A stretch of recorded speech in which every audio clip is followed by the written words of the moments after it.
Et depuis 4 ans, on remet le prix Marguerite Yourcenar ici à Toulouse. Donc ce prix est un prix qui récompense une autrice ou un auteur pour l'ensemble de son œuvre. Donc c'est un grand prix. L'année dernière, on l'a remis à Patrick Chamoiseau. Peut-être certains ou certaines d'entre vous étaient à la belle après-midi qu'on a eue en sa présence. L'année précédente, c'était Chantal Thomas. Et puis, avant eux, il y a eu Annie Ernaux, Pierre Michon, Jean Echenoz, Marine Diaye, etc. Et en 2024, eh bien, c'est à Lydie Salver que nous décernons ce prix Marguerite Yourcenar. Et alors, au nom de toute la commission et du jury que je représente, je suis très heureuse, ma chère Lydie, et d'autant plus heureuse que ça fait plus de 30 ans qu'on se connaît. Et à titre personnel, ça fait plus de 30 ans que je lis, que j'admire les livres de Lydie. Faut pas que je pleure. Non, tu vas pas pleurer. Pas pleurer, hein, ça vous dit quelque chose.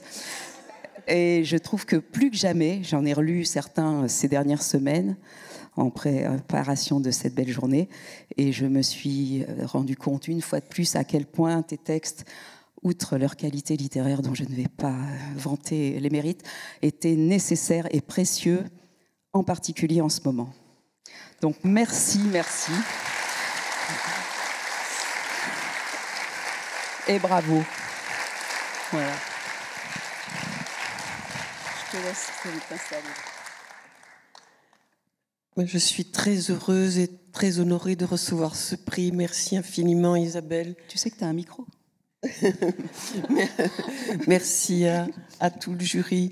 Je suis d'autant plus touchée de le recevoir dans cette ville parce que c'est une ville où j'ai fait mes études, où j'ai lié des amitiés, fréquenté des cafés, fait mes premières manifs, très important, et découvert une librairie, une des librairies les plus vivantes et les plus belles que je connaisse. Je veux parler d'Ombre Blanche.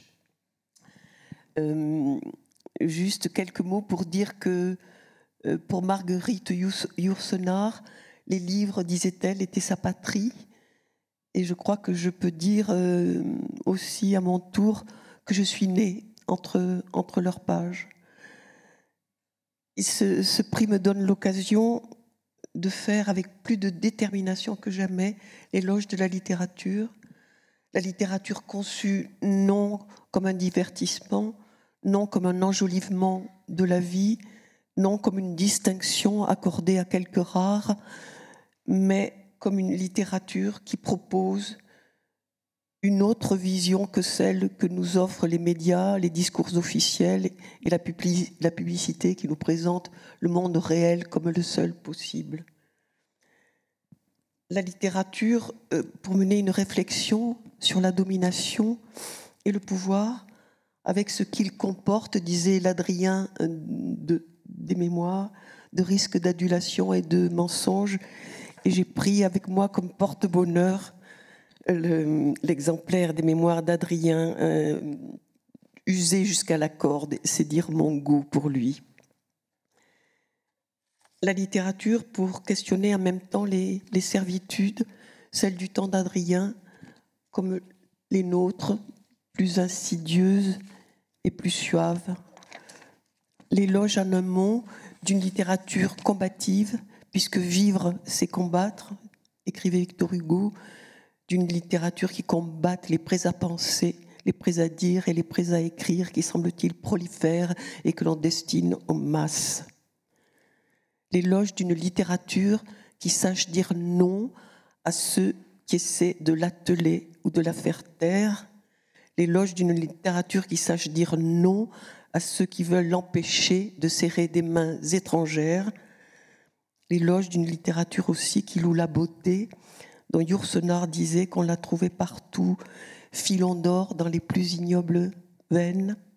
L'éloge, pour finir, d'une littérature qui dise oui à la vie, à ses risques, à ses feux, à ses ombres, à ses énigmes et à ses joies. Merci infiniment.